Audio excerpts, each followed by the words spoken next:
Les Bleus ont vécu une vie, en fait, une vie précédente. Et là, maintenant, on est rendu à une nouvelle vie avec un tout nouveau karma cette année et aussi un tout nouvel alignement.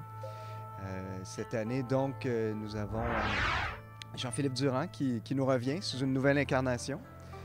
Également Jolene Morin qui nous revient sous une nouvelle incarnation. C'est un peu les deux pierres d'assises des Bleus.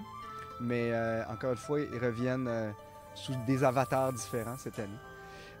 On a également Sophie Caron, qui elle aussi renaît après un passage dans plusieurs équipes. Cette année, elle renaît. Elle a vraiment trouvé la couleur de son illumination et cette couleur est le bleu. J'aimerais vous parler un peu de Joëlle Paré-Beaulieu, qui elle aussi nous arrive d'une vie précédente.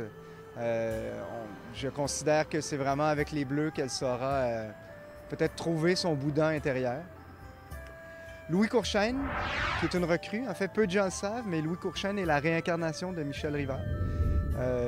C'est peu connu, mais il y a déjà eu 12 Michel Rivard. Et donc, Louis Courchaine est le 13e Michel Rivard. Et 13, comme on le sait, est un chiffre chanceux pour les bouddhistes. Et donc, cette 13e réincarnation du Michel Rivard devrait apporter énormément de bonheur à l'équipe des Bleus et à la LNI tout entière. Et finalement, Daniel Malenfant, le capitaine, un peu le gardien du temple, le lama en chef de l'équipe des Bleus, qui cette année va mener la prière.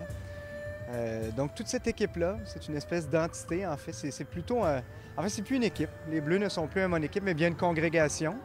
D'ailleurs, à partir de maintenant, nous allons tenir nos entraînements dans un monastère. Et tous les gens sont invités à venir nous donner des offrandes sous forme de vote pendant les matchs d'année. Om Mani Padme Hum, Om Mani Padme